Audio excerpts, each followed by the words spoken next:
सो आज हम पढ़ने जा रहे हैं बच्चे हमारे कंपनी के first chapter accounting for share में कि इशू ऑफ शेयर जो होते हैं वो इशू कैसे होते हैं। ठीक है, मतलब एक शेयर जो है वो कितने तरीके से इशू हो सकते हैं, हम टाइप्स देखेंगे। ठीक बच्चे देखो, एक कंपनी अपने शेयर 3 तरीके से इशू कर सकती है, एट पार, एट प्रीमियम और एट डिस्काउंट। ठीक है, अब देखो फॉर एग्जांपल एक कंपनी है, उसके पास कितने शेयर, 10,000 शेयर है। ठीक है, 10,000 शेयर ऑफ ₹10 ईच। ठीक है, 10,000 शेयर 10 रुपये का एक है। तो देखो 1,00,000 हुआ। ठीक है, यानी एक शेयर कितने का है, 10 रुपये का।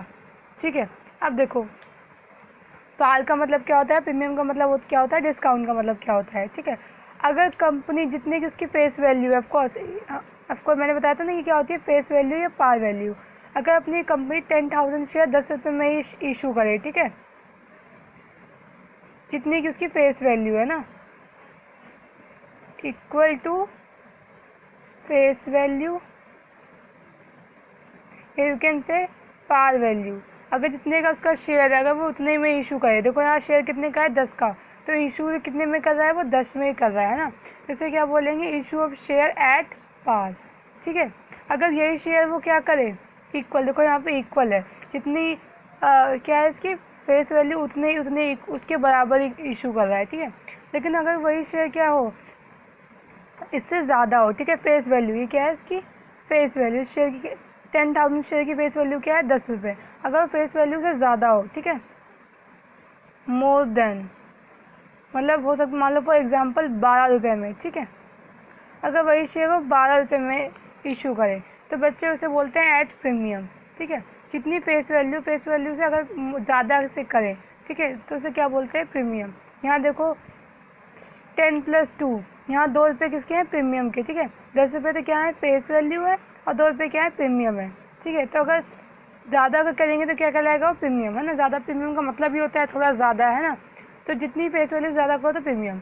ठीक है, नेक्स्ट है बच्चे डिस्काउंट, फेस वैल्यू से अगर लेस हो, ठीक है, less, for example face value 10 है, तो अगर ये 8 में इशू करें, ठीक,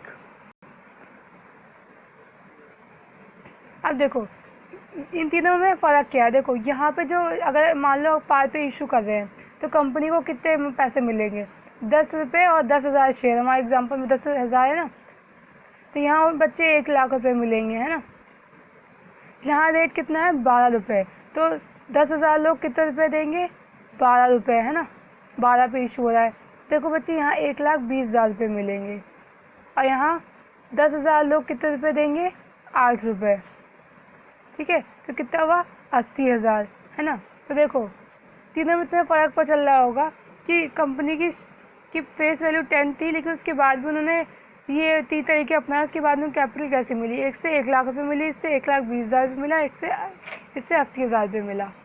बच्चे कंपनी के पास ये राइट होता है कि अपने शेयर क्या हो, वो पार पे इशू करे, चाहे जितना उनके अकॉर्डिंग है, मतलब डिवाइड करके ऑफकोर्स 10 निकलेगा ना, मतलब 1,00,000 को से डिवाइड करोगे तो आपको 10 निकलेगा, मतलब 10 फेस वैल्यू है, मान लो डिसाइड कर लिया कि 10 होगी, तो उसकी मर्जी है कंपनी की वो 10 पे इशू करे चाहे 12 पे इशू करे। ठीक है, बच्चे ये 2 रुपये एक्स्ट्रा क्यों ले रहे हो अपने शेयर होल्डर से, मुझे बहुत सारे, जैसे नई नई कंपनी स्टार्ट हुई है तो बहुत सारे एक्सपेंसेस होंगे, प्रीमियरी एक्सपेंसेस होंगे, है ना। प्रीमियरी एक्सपेंसेस क्या होते हैं, जो कंपनी शुरू करते वक्त छोटे मोटे एक्सपेंसेस होते हैं, ठीक है, इनकॉर्पोरेट होते वक्त, तो उन एक्सपेंसेस को पूरा करने के लिए वो आपको 10 में से पैसा तो नहीं लेगी, वो तो कंपनी के शेयर कैपिटल है उसमें से तो वो यूज़ नहीं कर सकती क्योंकि वो तो शेयर कैपिटल शो करनी पड़ेगी, है ना, तो वो एक्स्ट्रा पैसा मंगाती है ना, इस एक्स्ट्रा पैसे को क्या बोलते हैं, प्रीमियम, है ना, 2 रुपये एक्स्ट्रा मंगाया है। ठीक है, और देखो ये जो डिस्काउंट है बच्चे, ये डिस्काउंट तुम्हारे सिलेबस से डिलीटेड है, इसलिए तुम्हें नहीं पढ़ना, और कंपनीज एक्ट 1956 अलाउड नहीं करता कि कोई भी कंपनी अपने शेयर, पहले होता था बट न्यू कंपनीज एक्ट 2013 वाले में ये अब नहीं हो सकता। ठीक है, कि मतलब कोई भी कंपनी अपने शेयर जो है डिस्काउंट पे इशू नहीं कर सकती, ये वो अपने क्रेडिटर्स वगैरह को करती थी अपने फ़ायदे के लिए। ठीक है, तो जब बहुत सारा घोटाला होने लग गया तो ये वाला अब तुम्हारे सिलेबस में भी नहीं है, और कंपनीज एक्ट भी से अलाउ नहीं करती कि आप अपने शेयर 10 का शेयर आप 8 में करो। ठीक है, नहीं, ये दोनों तुम्हें पढ़ने अपने सिलेबस में। ठीक, देखो प्रीमियम पे इशू करने का फ़ायदा क्या हुआ, 1,00,000 से 1,20,000 रुपये मिलेगा, फ़र्क यही है ना, पहले 1,00,000 मिल रहा था अगर वो पार पे करता है, इसमें 1,20,000, तो ये जो 20,000 रुपये एक्स्ट्रा, 1 लाख तो अपनी शेयर कैपिटल में शो कर देंगे और जो 20,000 रुपये छोटे मोटे एक्सपेंसेस पूरे कर लेंगे। तो ये बच्चे अपने शेयर होल्डर से मंगवाते हैं, ठीक है। जब एप्लीकेशन अलॉटमेंट मंगवाते हैं तो वहीं उनसे ये 20,000 रुपये भी एक्स्ट्रा मंगवा लेते हैं। तो याद रखना, जब भी क्या हो, शेयर की वैल्यू तुम सारी कैलकुलेट करो और फेस वैल्यू से ज़्यादा निकले, ठीक है, तो समझ जाना कि वहाँ पक्का प्रीमियम जोड़ा हुआ है, ठीक है। फेस वैल्यू से ज़्यादा पे अगर कोई शेयर इशू होता है तो क्या बोलते हैं, प्रीमियम पे इशू होना, ठीक है। और ये एक्स्ट्रा 2 रुपये आता है, इसकी हम जनरल एंट्री करते हैं। इसका नाम, जो एक्स्ट्रा 2 रुपये आता है, इसका नाम हम बोलते हैं सिक्योरिटी प्रीमियम रिजर्व, ठीक है।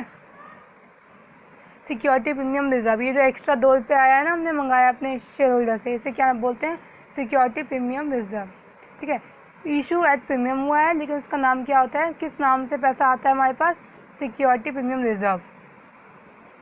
फॉर एग्जाम्पल देखो बच्चे, ठीक है, मान लो कोई कंपनी है, उसमें 10,000 के शेयर 10 ईच। बच्चे को पहले ज़रूर बताएगा कि वो ओरिजिनल कितने के थे, उनकी फेस वैल्यू कितनी थी, 10 ईच, मतलब हर शेयर की वैल्यू 10 रुपये थी।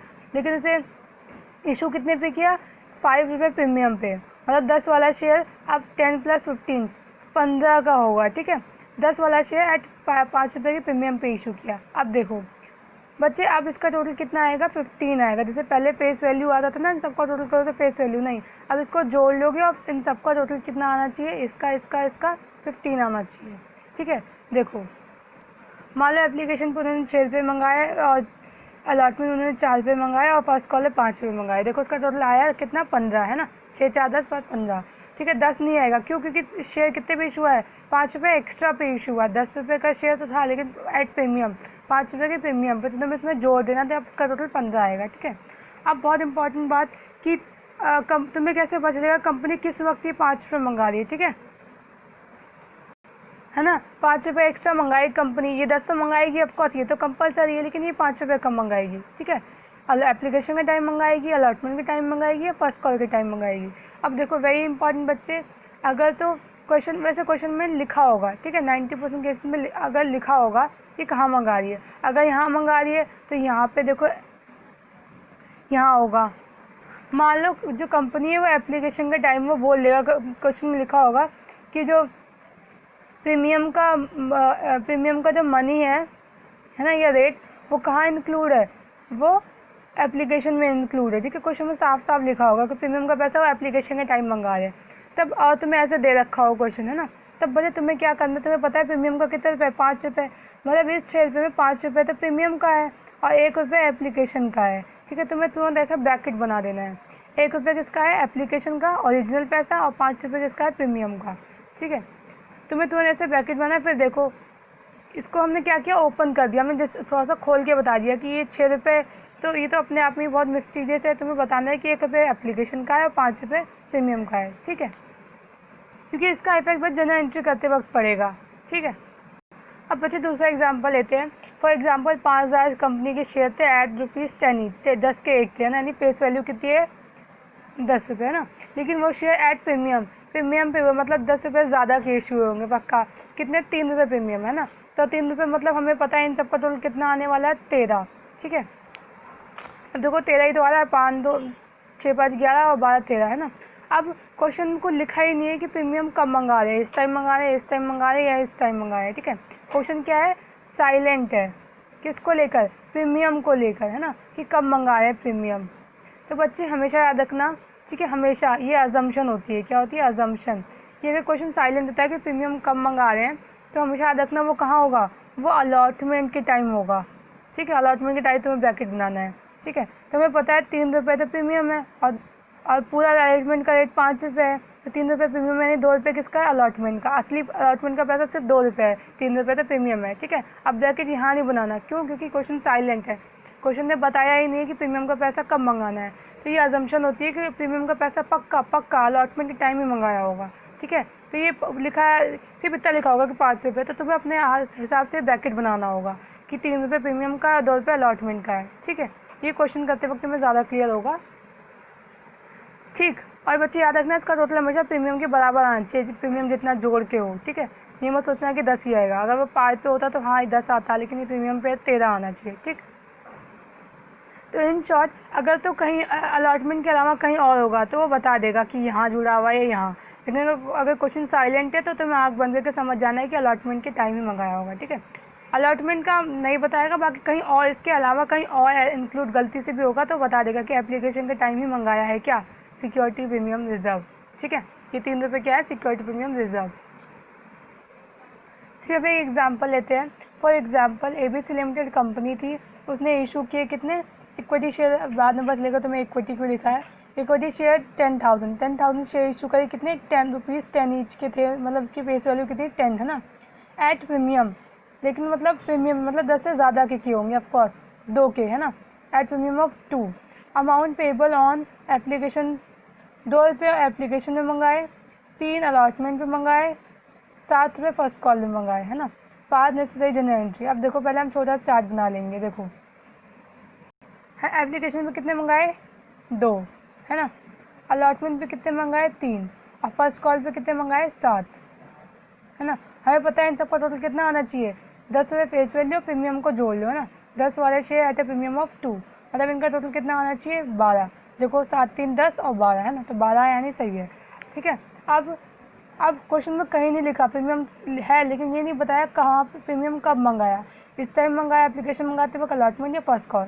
तो तुम्हें समझ जाना है कि एप्लीकेशन का पैसा पक्का अलॉटमेंट के टाइम मंगाया हुआ, तब तुम्हें तुरंत ब्रैकेट बनाना है। हमें पता है प्रीमियम का सिक्योरिटी प्रीमियम का पैसा कितना था, 2 रुपये, हमेशा पीछे लिखना 2 रुपये, और ये 3 रुपये टोटल अलॉटमेंट के टाइम मंगाया उनसे, और 2 रुपये तो प्रीमियम का था मंगाया, यानी 1 रुपये किसका होगा, अलॉटमेंट का। ओरिजिनल अलॉटमेंट का 1 रुपये है, 2 रुपये प्रीमियम का। ठीक है, ये सिक्योरिटी प्रीमियम का पैसा और ये अलॉटमेंट का, है ना, अलॉटमेंट का सिर्फ 1 रुपये है। ठीक है, और 2 रुपये किसका है, सिक्योरिटी प्रीमियम का। ठीक है, अब देखो क्वेश्चन करते हैं। जहाँ सिक्योरिटी प्रीमियम जुड़ा होता है क्वेश्चन में थोड़ा डिफरेंस वहीं आएगा, बाकी सब कुछ सेम जैसे हमने पहले सीखा था। ठीक है, इसकी और इसकी एंट्री बिल्कुल सेम होगी जैसे पहले सीखी थी। सिर्फ पहली 2 एंट्री होंगे ना, bank account debit to share application, और फिर शेयर एप्लीकेशन का पैसा कहाँ डालेंगे, शेयर कैपिटल में। हमने कितना मंगाया था एप्लीकेशन पे, 2 रुपये, कितने शेयर थे, 10,000 शेयर पे हमने एप्लीकेशन के टाइम से सिर्फ 2 रुपये मंगाया, है ना। इस 2 रुपये से प्रीमियम के 2 रुपये से बच्चे कंफ्यूज मत होना, प्रीमियम का रेट तो कुछ भी और हो सकता है, ये और ये सेम नहीं है। ठीक है, ये प्रीमियम का पैसा और ये एप्लीकेशन के टाइम जो मंगाते हैं वो, ठीक है, अलग अलग है दोनों। 10,000 लोगों से हमने कहा एप्लीकेशन के टाइम कितना रुपये दे दो, 2 रुपये, तो 2 रुपये दे दिए उन्होंने, कितना हुआ, 20,000 रुपये। ठीक, ये बिल्कुल नॉर्मल जैसे पहले आती थी ना, bank account debit to share application और share application to share capital, है ना, यहाँ का हमारा पैसा ट्रांसफर कर दिया। ठीक, अब कहते हैं अलॉटमेंट मांगो, है ना, तो हमें पता है अलॉटमेंट की पहले ड्यू की एंट्री होगी। ड्यू की एंट्री क्या होती है, ये है ना, ये ड्यू की एंट्री होगी, बस नाम अलग होगा। देखो कैसे, अलॉटमेंट में ड्यू करने की एंट्री होती है share allotment to share capital, है ना, बस वो सीक्वेंस उल्टा हो जाता है, और फिर हम डील में पैसा इकट्ठा कर लेते हैं। बैंक अकाउंट डेबिट टू उसके नाम की है, बैंक में पैसा अलॉटमेंट की बात है। ठीक है, अब देखो हमें जगह की छोड़िए। ठीक है, बच्चे हमें पता है अलॉटमेंट पे हम क्या करेंगे, हमें पता है 10,000 लोग हमें कितने रुपए देंगे, 3 रुपये, है ना। 10,000 लोग ऑफकोर्स हम अलॉटमेंट टाइम 3 रुपये मांगा उनसे, है ना, तो 10,000 लोग 3 रुपये देंगे तो कितना हुआ, 30,000 रुपये।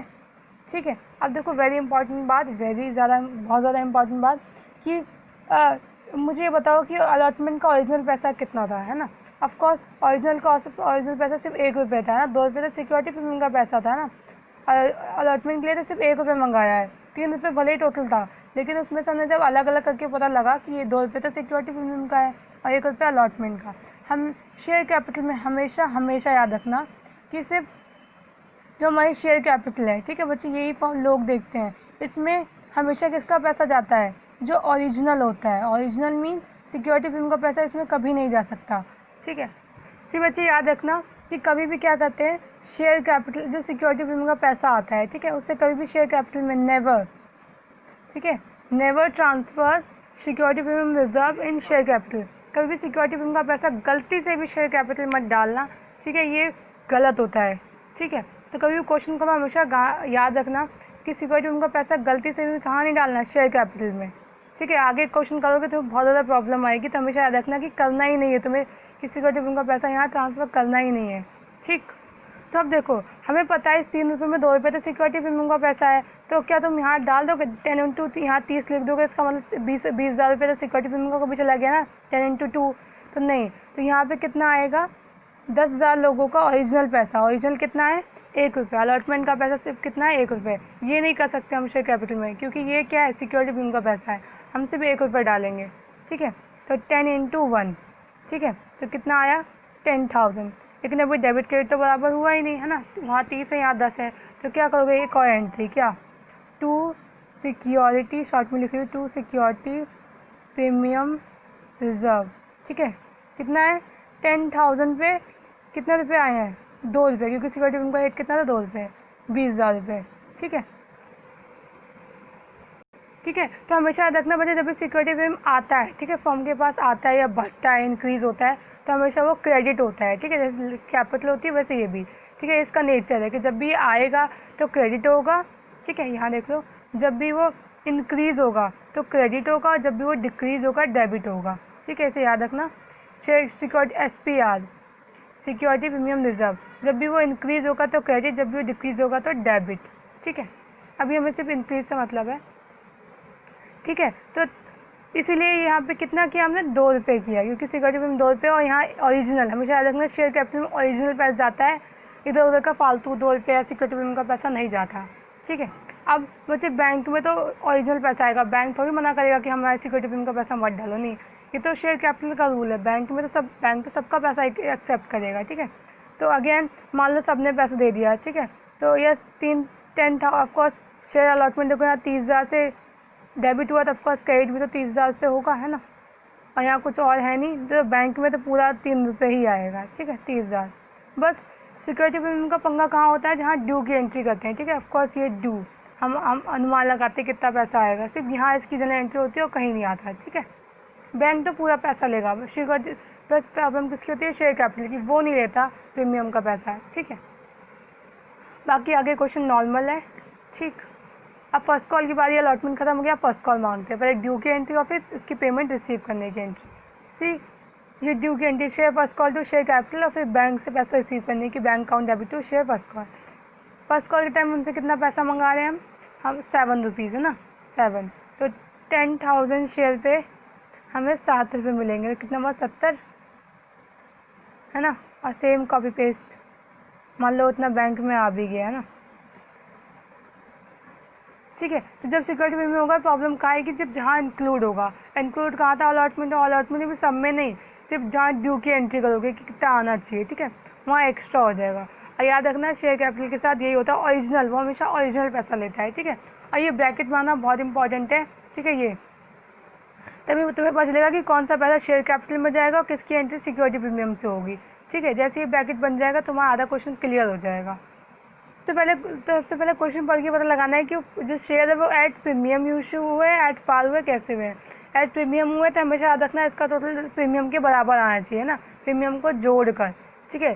तो फेस वैल्यू बराबर नहीं आएगा, प्रीमियम को जोड़कर इनका टोटल आएगा। तुम्हें भी पता लगाना है कि अलॉटमेंट कहाँ जुड़ा हुआ है। अगर वो बता देता है तो ठीक, और नहीं बता देता तुम्हें पता है अलॉटमेंट की टाइम में जुड़ा होगा, ठीक है। तो तुम्हें ऐसे ब्रैकेट बनाना है। So that's all about the issue of share at premium and par and discount, okay.